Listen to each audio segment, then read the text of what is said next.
Have you ever looked up at the sun and wondered about its ultimate fate? We know it won't last forever, but what happens when it finally runs out of fuel? Will it explode in a brilliant flash? Will it collapse into an object of unimaginable density? Today, we're going to explore one of the most fascinating questions in astrophysics. Will our sun ever become a neutron star?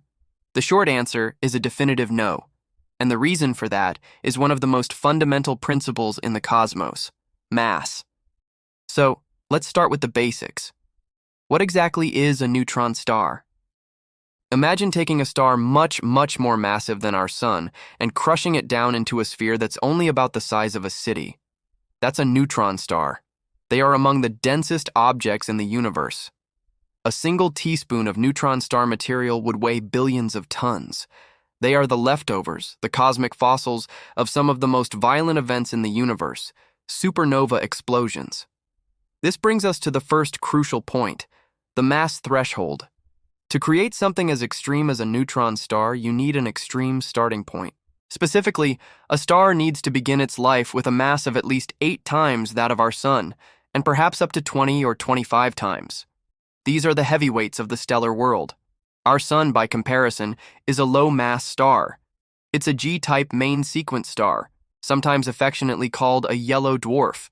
It's perfectly average, which is great for life on Earth, but it means it simply doesn't have the gravitational muscle to undergo the kind of catastrophic collapse needed to form a neutron star. Think of a star's life as a constant battle. On one side, you have the immense inward crush of gravity, trying to squeeze the star into a tiny point. On the other side, you have the ferocious outward push of nuclear fusion happening in its core, generating incredible energy that fights against gravity's pull. For billions of years, these two forces are in a delicate balance, a state called hydrostatic equilibrium. The winner of this cosmic tug-of-war is determined entirely by the star's initial mass. This mass dictates its entire life story, from its brightness and color to its ultimate demise. Let's look at the 2 different paths a star can take, starting with the massive stars destined to create neutron stars. These giants, with 8 or more solar masses, live fast and die young. Because they have so much mass, their gravitational pressure is immense. To counteract this, their cores must burn at incredibly high temperatures. They burn through their hydrogen fuel not in billions of years like our sun, but in just a few million. Once the hydrogen is gone, the core contracts and heats up, and it starts fusing helium into carbon. When the helium is used up, it starts fusing carbon into heavier elements, then neon, then oxygen, and then silicon. The star develops this incredible onion-like structure with layers of different elements fusing around a central core. Each stage of fusion happens faster and faster. While hydrogen burning might last millions of years, the final stage, silicon burning, might last for only a single day. Eventually, this process creates a core of iron, and this is where everything changes. Up until this point, every fusion reaction has released energy, providing the outward pressure to fight gravity. But fusing iron doesn't release energy, it consumes it. The fusion engine at the heart of the star suddenly and catastrophically shuts off. Without the outward pressure from fusion, gravity wins instantly and overwhelmingly. The iron core, which might be the size of the Earth but contain more mass than our sun, collapses in on itself in less than a second. It implodes at a fraction of the speed of light. The temperatures and pressures become so mind-bogglingly intense that protons and electrons are crushed together to form neutrons. The entire core is transformed into a super-dense ball of neutrons, a proto-neutron star. This collapse doesn't stop gracefully. The core collapses until it can't be compressed any further, and then it rebounds. This rebound sends a cataclysmic shockwave blasting out through the star's outer layers. The shockwave, supercharged with energy from neutrinos created during the collapse, rips the star apart in one of the most spectacular events in the universe, a core collapse supernova. For a brief period, the supernova can outshine its entire galaxy. The outer layers of the star are flung out into space, enriching the cosmos with the heavy elements created during the star's life. And what's left behind in the center? A tiny, spinning, incredibly dense neutron star. Now let's contrast that violent end with the much more serene fate awaiting our own sun. As a low-mass star, the sun plays by a different set of rules. It's currently in its main sequence phase, happily fusing hydrogen into helium in its core. It's been doing this for about 4.6 billion years, and it has enough fuel to continue for another 5 billion years or so. When the sun finally exhausts the hydrogen in its core, its life will start to get interesting. Without the outward pressure from hydrogen fusion, the core will begin to contract under gravity. This contraction will heat it up. Meanwhile, the outer layers of the sun will expand dramatically. The sun will swell up into a red giant, becoming hundreds of times larger than it is today. It will become so large that it will engulf Mercury, Venus, and possibly even Earth. The core, now much hotter and denser, will eventually reach a temperature of about 100 million degrees Celsius. At this point, a new fusion process ignites, the fusion of helium into carbon and oxygen.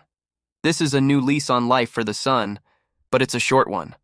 The sun will burn through its helium over the course of about 100 million years. Here's the key difference. For a star like our sun, this is the end of the line for fusion.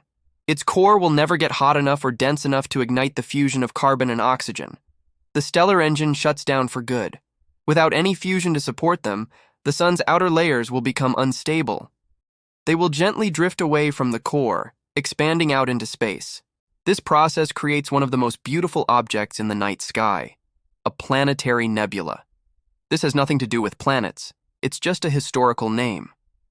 It's a glowing, intricate cloud of gas illuminated by the hot, dying star at its center.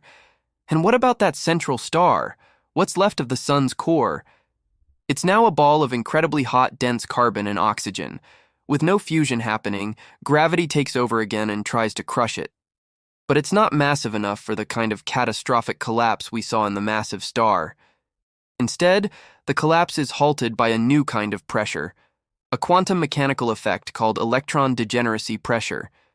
You can think of it like this. Electrons are fermions, and they fundamentally resist being squeezed into the same quantum state in the same space. As gravity tries to crush the core, the electrons push back, creating a powerful, stable pressure that can support the weight of the star. The collapse stops. What's left behind is a white dwarf. It's an object with about half of the sun's original mass, but it's been compressed into a sphere roughly the size of the Earth. It's incredibly dense. A teaspoon of it would weigh several tons. But it's nowhere near as dense as a neutron star. It's a stellar corpse no longer generating new heat.